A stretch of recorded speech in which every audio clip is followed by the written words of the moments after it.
นบมาไม่ก็ยันนบอะไรเจ้าไอ้เจ้ายันนบสกองอะไรบึ้นได้เอาจะไหนได้พ่อเมื่อเด้อยังกี่ข้าวเมาเด้ออังอะตามมาพนาแล้วอันนี้อังยอน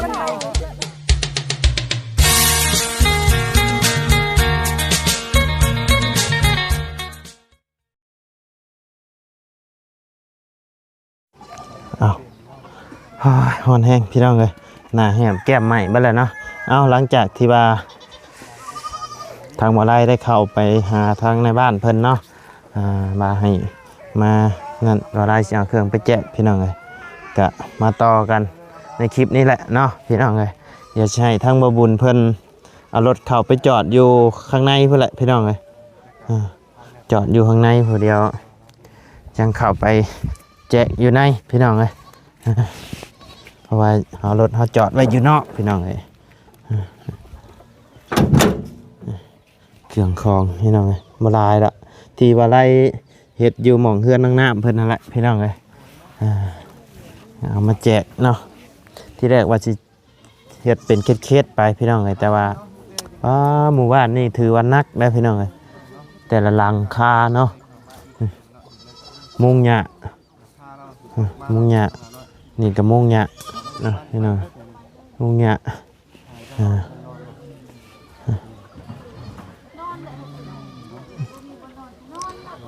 เนี่ยพี่น้อง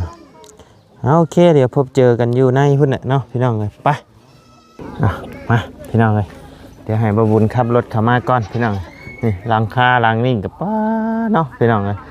หมูมีไฟฟ้าได้บ้านนี่ก็มีแต่แผงโซล่าเซลล์เต็มอยู่เนาะพี่น้องเลยเต็มหลังคาอยู่เนาะสองสาวเวียดเพิ่นเนาะพี่น้องเลยเจ้าสบายดีเด้อโดยพวกหมู่บ้านนี่มี17หลังคาเนาะเดี๋ยวเขาจังจะบอกเพิ่นเด้อว่ามาคนละหนึ่งคนต่อหลังคาเนาะแจกเครื่องพี่น้องเลยมาพุ่นเลยพี่น้อง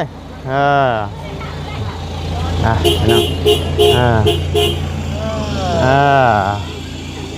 อเคจอดนี่ละเนาะใช่มาครบเบิดแล้วบ่17หลังคาเนาะ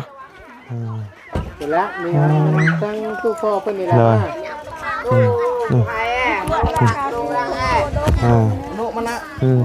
เบิ่งเด้อเจ้าน้องหน่าน้อยแจกใช้เปิดลงดูเปิดได้ป่ะมาพี่ตู้มาเป็นเปิดบัญชีแกะออกเลยฮะดงมานะดงมานะเนาะเด็กหน่อยลายเนาะบ่ได้มีขนมมาชับพี่น้องเลยเดียวแต่แล้วแม่เอาเดียวเนาะมาน่ะเอิ้นทั้งเฒ่าพ่อเพิ่นมาก็ได้ว่ามีเพิ่นได้เพิ่นจังฮู้เด้ว่าเฮือนไหนต่อเด็กน้อยน่ะออกก่อนเด้อให้เด็กน้อยเพิ่นออกก่อนก็ได้เด้อแม่เด้อได้ให้ทั้งเด็กน้อยเพิ่นออกก่อนเด้อน้องๆเพิ่นออกก่อนเดี๋ยวมีแต่ถุงยังชีพหน่อยโบมีขนมช้ำเนาะอย่างแน่แบบนี้เนาะสองสาวคนนี้เนาะใช่มี17หลังคาเนาะสบายดีเด้อพอเด้อหน่อยอันนี้คือทั้งพ่อเป็นในบ้านเนาะทั้งบนทั้งมวลนี่17หลังคาบ่พ่อเด้อผู้ดีว่าทั้งทีมงานเฮามีถุงยังชีพมาแจกเป็นเกลือหมึกพริกปิ้งนัวนี่แหละแล้วก็สิมาแจกจ่ายในหมู่บ้านนี่มีแต่ว่ายังให้พ่อน่ะเบิ่งน้ำเฮานี่เด้อว่าครอบครัวใดได้แน่ครอบครัวใดยังบ่ทันได้ถ้าว่าลูก ลูกเพิ่นอยู่เฮือนพ่อแม่เพิ่นไปให้ไปหน้ากะยังบ่ทันมากเอาลูกเพิ่นมารับแทนก็ได้เด้อ หน่อย มีแต่เบิ่งให้เฮาแน่มีแต่ว่าอยากขอความร่วมมือเด็กน้อยนั่นแหละอันออกไปก่อนนะเด้อเพราะว่ามารอบนี้เฮาก็บ่มีข้าวต้มขนมมาแจกเป็นถุงยังชีพเป็นเกลือพริกปรุงนัวเป็น เข้ามาครั้งแรกเนาะ นี่ล่ะมี หน่อย น่ะพอเฮาซื้อประตูนเด้อโดยทั้งทีมงานเฮาเนี่ยพากันเข้ามาใส่ทั้งน้องหลานน้อยเพิ่นพามามื้อนี้ก็ได้ เอาสบายดีเด้อเด้อเอามีแต่เอิ้นเพิ่นมาเอานะเพราะเดี๋ยวมันสิคำฝนสิตกนี่ ฝนสิตกเลยเนาะ เออ เด็กทั้งเล็กน้อยออกกันเด้อ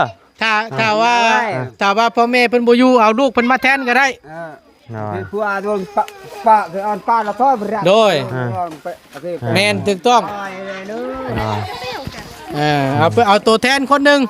แม่นนั่นก็แม่น เอาตัวแทนค มาน ห เล นึ ย งเตรียมออกมาไว้ลงๆเลย เตรียมมาไปเลย หานี่ กะเก็บไว้เลี้ยงไว้แหละยืนมันจะง่ายกว่าเลย ยืนจะง่าย โดยครอบครัวละ1คน ครอบครัวละ1คน มาเอาเครื่องน้ำเฮานี่ ฮะครบ อยากให้ มี ได้ อยู่2ถุงที่มีแต่มี โดยอยากให้ได้เบิดทุก ผู้ ค ใด น จะ นะ เป็นผู้โชคดี โดยแล้วบ่เนาะ โดยโดยโดย เด้อพ่อเอ้ย จั จังพ่อเราเป็นนายบ้านนะ โดย โดย โดย และกับผู้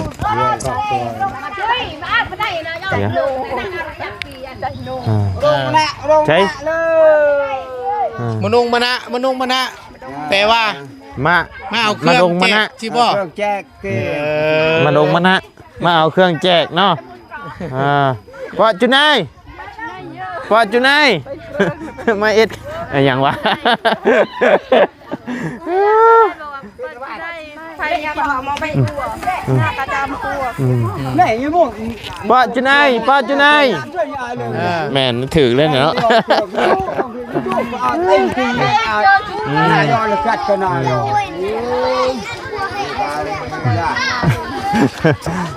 ใช้มาแล้วบ่ มาแล้วบ่ โอเค ปอจุนายปอจุนายใช่มาแล้วบ่ พี่ชอบแต่พี่เล่เนาะหมู่บ้านยังไงนี่บ้านบางเอ้ยอ๋อหมู่บ้านบางเอ้ยเนาะ17หลังคาพี่น้องเอ้ย เนี่ยตามไปปัวเนี่ยก็อันนี้ ใช่ เอามาเลี้ยงแถวกันเอามาเดี๋ยว มาเลี้ยงแถวกันเอามา ต่อแถว ต่อแถวเลย ส่วนเด็กน้อยนะออกไปก่อนเด้อส่วนเด็กน้อยนะออกไปก่อน เนี่ยไปปัวป้าอันนี้ เนาะอ๋อเพิ่นมาแต่เบียดเลยนี่เนาะ ได้ครบแล้วบ่ตุ้ม มาแล้วเนาะ มาครบแล้วครบแล้วบ่มีสำนีบ่ เบิดแล้วบ่ มีสำนีแล้วครับ บุญในโดนยอดล่ะ บ่เอาบ่ นายอนเครื่องไอ้โดนไม่เอาเมื่อครบยัดบรูไว้อันไหนบางดังบรู ไหนครบเบิดแล้วเนาะ เลี้ยงแถวกันมาเอาเพื่อน มา บอกเพิ่นเลี้ยงแถวมาเอาเนี่ย ก็แทบไม่ได้ รอแถวบ่แม่นบ่เขาบ่ถึงอยู่บ่ ไปเล่นแทว เอาเลี้ยงแถวน้องหลาน้อยไปให้ยังบ่ทันมาได้มีแต่ว่าเดี๋ยวสุดท้ายเดี๋ยวเฮาสิพากไว้ให้แล้วทั้งพ่อเอาให้นี่เด้อแต่นี่จักครอบครัวแล้วนี่นับเบิ่งดู นับเบิ่งดูมีจักครอบครัวแล้ว ไล่เบิ่งดู น้องหลานน้อย โดย สนิทนี่ไหมนะ ลุงชิตพูดให้เลย ลงเปียช่างแค่ นี่ครบแล้ว ครบบ่ นับ มีแต่ว่าอยากให้ทั้งพ่อนี่เบิ่งนำเด้อว่าครอบครัวใดไล่ครอบครัวใดบ่ได้ อะไร เด้อ เอ็ดเจออัดยาไนอะไรเอ็ดเจออัดยาไน พี่ต้องสายไม่ใช่ มีแต่ว่าไผ นี่ไฮลานลูกลาเนี่ยเราไป บ่เอาโอเคสันมาบ่เป็นการบ่เสียเวลาเอาบ่ได้สักหน่อยนึงเบิ่งไปนั่นก่อน nào ít nhong ở đây ít nhong ở trên này nào ít ta kia tìน้องน้ำนี่เลยเจ้าได้แต่เจ้ายืนอยู่นี่ก่อนนะ quậy lên lại nhìn tì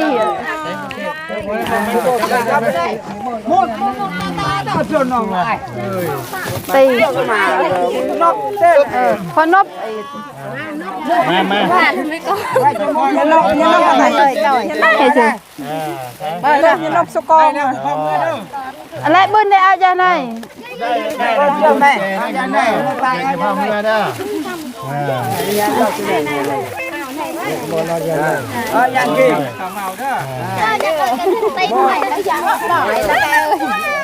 ăn tam mà khana lại ăn giòn hai này phải ăn chung bò ในบ้านก็ได้นะเนาะใช่เหลืออีก không cốp ยังครอบครัวนึงเนาะมอบให้ทั้งในบ้านเอาไว้ให้เพิ่นได้เถอะเด้อโดยเป็นที่เรียบร้อยพี่น้องเลยขอถ่ายรูปเนี่ยเด้อจังหน่อยเด้อ ăn đi nó thay rụp ăn tắt ไปน้องน้อยกับน้องน้ำต่อน้ำเด้อยืนเอาทั้ง ăn thì chứ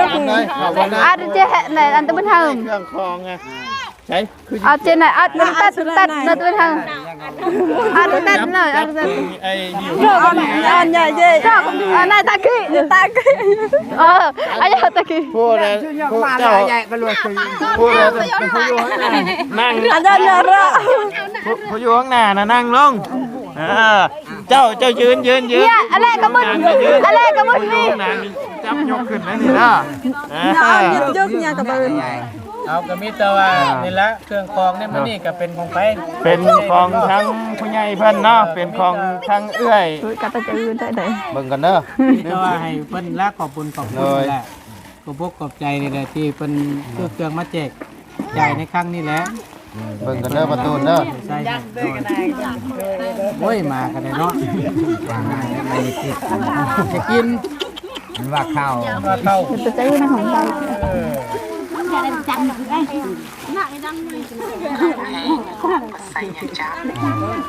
ทั้ง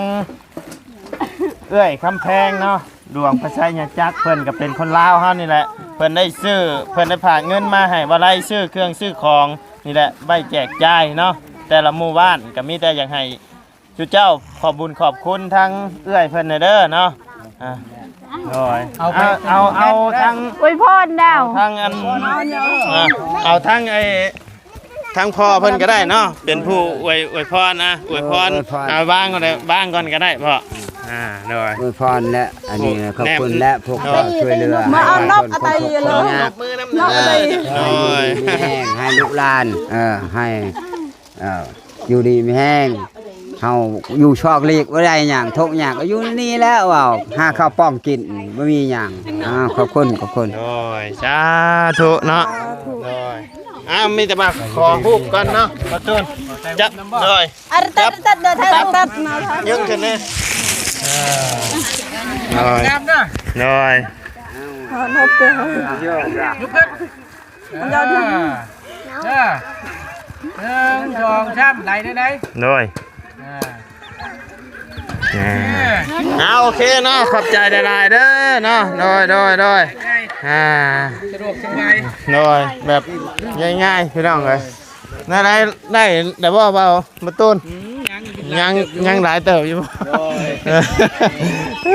เนาะโดย ก็ถือว่าเรียบง่ายเนาะ โดย เพราะว่าคณะหมู่บ้านน้อย หมู่บ้านน้อยพี่น้องเลย แจกที่กับคักอยู่ได้ โดยแม่นอยู่คัน คันมีรอบหน้าเนาะเข้ามาอีกรอบนึงพี่น้องเลยโดยแรกๆว่าสิจ่ายเป็นเคสไปแจกจ่ายเป็นเคสไปแต่ว่ามาเบิ่งแหละหมู่บ้านนี่หมู่บ้านน้อยพี่น้องเลยกะพอดีเลยเนาะก็เลยแจกเลยพี่น้องเลยบ่หลายเนาะขอบใจทั้งประตูในลายเนาะเดี๋ยวสิเลาะเบิ่งนี่ก่อนพี่น้องเลยโดย เอาเนาะพี่น้องเอ้ยมืดผ้ามืดผลก็มาแล้วบัดนี้พี่น้องเอ้ยแจกหลังจากแจกเครื่องแจกของแล้วเนาะเดี๋ยวว่าไล่สิพาเบิ่งรอบๆนี่ก่อนพี่น้องเอ้ยแต่ละหมู่บ้านเนาะแต่ว่ามีเฮือนหลังนี่แหละใหญ่งามกว่าหมู่เนาะทาสีพี่น้องเอ้ยนี่แหละพี่น้องเอ้ยมี17หลังคาทางเข้ามานี่โอ้ขันยามผ้ายามผลนี่แม่นโบได้เลยเนาะพี่น้องเอ้ยโหดขนาดเนาะเดี๋ยวนี่ฝนตกมานี่อยู่บ่ได้เลยได้นี่พี่น้องเอ้ยเปียกหรือว่าโบเดี๋ยวมีคนอยู่บ่หลังนี่เนาะคือจังว่าแปลนเติร์ดคักแท้มีคนนอนอยู่บ่เฮือนดังนี่แม่เจ้านี่บ่อ๋อโดยเนาะคือจังว่าฝนตกลงมานี่บ่เปียกเบิดบ่นี่โตมาจะหึมมาเลยนี่เนาะ เปียกไปแล้วนี่ได้ไปเอาอยู่บ่เครื่องเพิ่นแจกกินนี่ได้แล้ว ไปเอาอยู่บ่อ๋อไปเอาอยู่เนาะโดยเป็นหมู่บ้านน้อยๆพี่น้องเอ้ยซึ่งทางทีมงานเฮาก็เข้ามาเป็นครั้งแรกเนาะเข้ามา6คนพี่น้องเอ้ยมื้อนี้ลงบุป่าเข้ามาเลยมีแต่สวนมันพี่น้องเอ้ยเข้ามาแบบทางแคบมาแบบนี้เกือบรถเข้าบ่ได้รถเจือกใช่เจือกครัวมีแต่ขี้ตมทางเข้ามากันเนาะพี่น้องเอ้ยเอาโอเคสำหรับพี่น้องสำหรับคลิปนี้กะทางบ่ได้กะได้รับเป็นสะพานบุญให้ทั้งเอื้อยเนาะทั้งเอื้อยคำแพงดวงพระไสยจักรเนาะเป็นเอื้อยฮักของบ่ไล่นี่แหละเนาะพี่น้องทั้งเอื้อยเพิ่นกับสดซอยทั้งบ่ไล่มาตลอดเนาะพี่น้องบ่ว่าสิเป็นค่าห้องค่าหอค่าอยู่ค่ากินเนาะทั้งเอื้อยเพิ่นกับผากมาให้บ่ไล่พอได้ซื้ออยู่ซื้อกินค่าห้องค่าหอตลอดเนาะแล้วก็ซื้อแนวอยู่แนวกินมาแจกจ่ายคนที่แบบเพิ่นขัดสนนี่แหละเนาะผู้ทุกข์นี่แหละเนาะพี่น้องเลยก็ต้องขอบุญขอบคุณทั้งเอื้อยหลายๆเด้อเนาะที่ไว้วางใจให้ทางน้องเป็นสะพานบุญให้ก็ขอให้เอื้อยอยู่ดีมีแห้งความเจ็บบ่ให้ได้ความไข้บ่ให้มีเด้อเนาะปรารถนาสิ่งใดก็ขอให้ได้สมความมุ่งมั่นดังปรารถนาบ่ว่าสิเฮ็ดธุรกิจการงานหยังก็ขอให้เฮงๆปังๆร่ำๆรวยๆตลอดปีและตลอดไปเนาะและที่สำคัญคือสุขภาพร่างกายแข็งแรงพร้อมครอบพร้อมครัวเนาะตลอดปีและตลอดไปเนาะสาธุโอเคสำหรับพี่น้องสำหรับคลิปนี้ทางบ่ไล่กะสิได้ขอจบคลิปลงไปเพียงสำนี้ก่อนเด้อพี่น้องเด้อขอบบุญขอบคุณพ่อแม่พี่น้องและ FC เบิร์ดสุขคนเนาะที่เข้ามาติดตามและรับชมทางช่องบ่ไล่เนาะพี่น้องถ้าบ่ไล่เว้าอีหยังบ่ถึกบ่ต้องบ่จบบ่งามกะต้องขอโทษขออภัยนำพ่อแม่พี่น้องและ FC เบิร์ดสุขคนเนาะสำหรับคลิปนี้กะไปแล้วพี่น้องฝนสิตกแล้วเนาะลำลาแล้วพบเจอกันในคลิปหน้าเนาะสบายดีเด้อเนาะไป